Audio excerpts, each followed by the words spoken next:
Hey, I'm Grumps. I'm not so Grump, and we're the Game Grumps.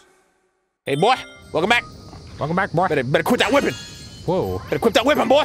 I don't even know what you're referencing right now. Better quit that whipping. It's a fucking balloon shop, dude. Balloon shop? Have I never shown you Whips by Balloon Shop? No. They were a comedy troupe that were active, like, 5 years ago. Why does this sound familiar all of a sudden? I think I've probably shown you one of their videos, but they're very young. I think they're Tennessee-based. Uh-huh. And, like, very alt comedy. Right. And, like, a lot of their stuff, like, really hit. Which was cool because they were, like, so young, obviously. Right. But they broke up for whatever reason. One of them, Olan, went on to do, like, solo YouTube stuff and actually became pretty successful. Oh, sweet. But yeah, their Balloon Shop is hilarious. They're still funny. I'll look into it, dude. And Whips is one of the better ones. Cool. It's just, I mean, I don't want to explain it to you, because explain the joke. Sweet. We'll, excuse me, we'll watch it afterwards. Yeah. Wait, weren't we just explaining jokes today for some reason? Oh, yeah. What was that? Somebody asked us to make a video to promote something. Mm-hmm. And it's something I really wanted to be involved in, so I was like, hell yeah. And then they were like, they were asking for like a sentence to explain what it is. Mm-hmm. And I was like, oh yeah, I don't that's right. know that is useful information. Yeah, it's hard to explain why something's funny out of context. Yeah, because it was like a big company that like wanted something. Yeah, they wanted to know like what they were getting into. Right. And I was just basically like, I'll just send you some of our old videos and just it's like, it'll be kind of like this. Because I was thinking of like, okay, imagine the Crunchyroll thing we did and like explaining that in one sentence. And it's like, well... I can. Ross is... You and I say a bunch of unfunny shit, and then Barry does amazing editing and makes it look clever and funny. The end. And what's the gag? Oh, we talk to each other. Yeah, yeah. And then the second one is, Ross is lying on the floor, and... Whoa, look at you, all fiery. And I'm... I kick him, I guess.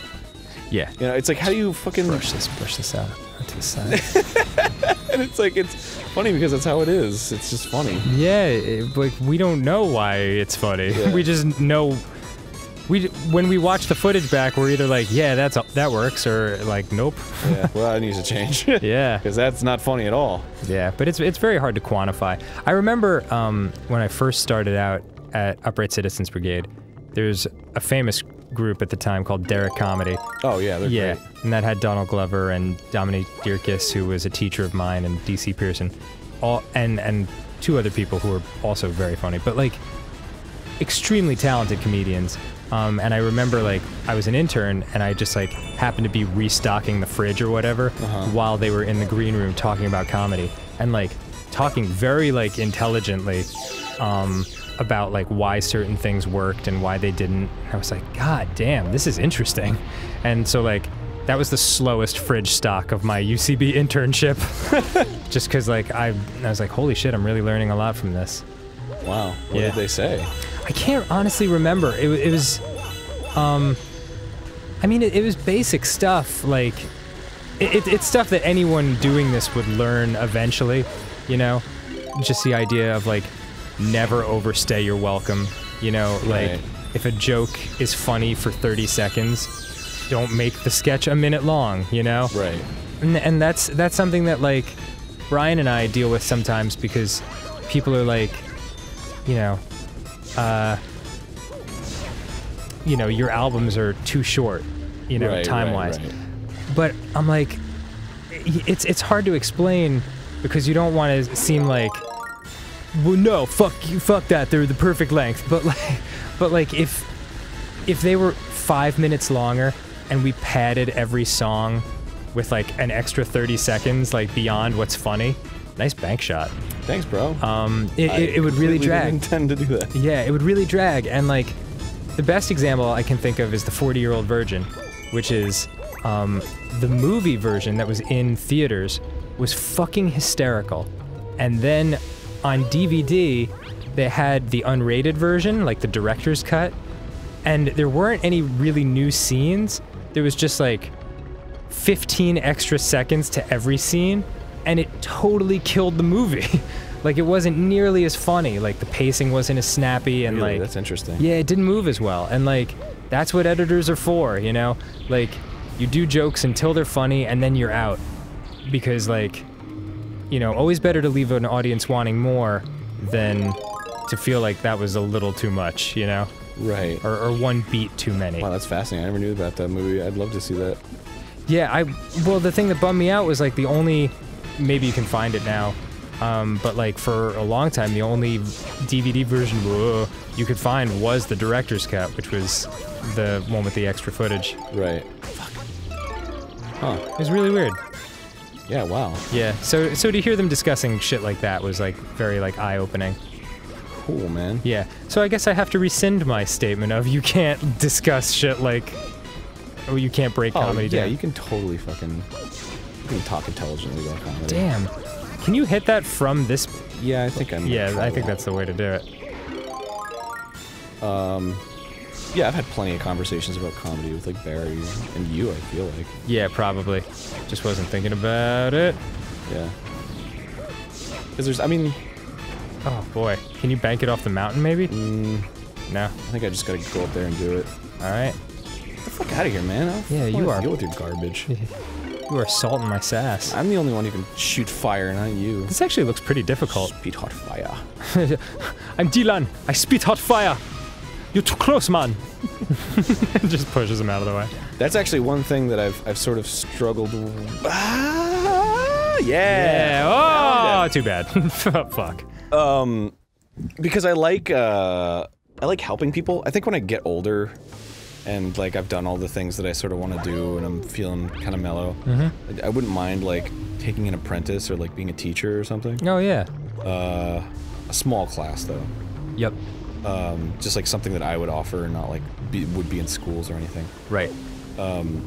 So like I like helping people and like teaching them a little bit about stuff. Like when somebody asks me like a legit question, not that questions I don't respond to aren't legit, just like it's hard to explain like how do I get an animation? It's like, well, that's pretty broad. Yeah. But if somebody asks me a really specific question, I'm like, okay, I'll explain that to you. But whenever somebody sort of asks about comedy, I'm always like, I don't know what's it, and, you know, it's like... Be funny. Why isn't that funny? And it's like, I can't tell you. I could, like, look over your shoulder and, like, try to make it funnier with editing or something, but, like... Yeah. Well, I mean, like, there are, It's just something you get a sense for. Dang. Boy, those bounce like fucking Super Balls. Yeah. It's just like wherever they feel like. But like with like animation, if somebody was like, why doesn't this look good? I'd be able to be like, this is why. Yeah. Your movement here is weird, and like this needs more weight, and this is how you add more weight. And well, I mean, like, damn, you're gonna have to start that a little earlier. this is fuck, man. I mean, that's why UCB helped me, like, because they taught sketch courses like that. Yeah. And I took a couple years of that, but I never felt super comfortable. It was. I had a weird experience with. Yeah, there you go. I had a weird experience with UCB because, like, I learned a ton. It's where I met Brian. It felt so right and so good at the time to get into something that wasn't serious music, because I kind of felt like I'd failed at that time in my life, you know? So I just needed a breather. Nicely done. Thanks, baby. And so I took all these improv courses, and I took all these sketch courses and got so much out of them, and yet I don't feel like I'm that great of an improv guy on stage, or that good a sketch writer. Like, it's weird, like, what I got out of that school was meeting all the people and, like, learning how to pursue something, like, that you want. Because I think I mentioned this, like, a lot of the people that I took classes with have gone on to be on Saturday Night Live and, like, other shows. You see them on TV a lot. And, like, it's, I mean, they're all fucking funny. They're all super funny, so I don't want to insinuate anything, but, like, the funniest it wasn't the funniest people who made it, quote unquote. It was the people who were the most dedicated, you know? The ones who were, like, always working on something new. Always made sure they had press kits in the booth whenever they did a show, you know, in case someone quote-unquote important was there, you know. Right. It was things like that, and so it like taught me the work ethic more than anything. And then when I met Brian and we started writing dumb songs together, I was like, oh, this is what I have to offer that's different than everybody else, you know. So that felt great. This is very weird all of a sudden. Yeah, it's okay. We'll deal with it next time on GameGrumps. Yeah, like meanwhile in a different game. Meanwhile in Mario, yeah. See you later. Bye. Bye. My butt stinks like it should because a healthy butt stinks. Oh yeah.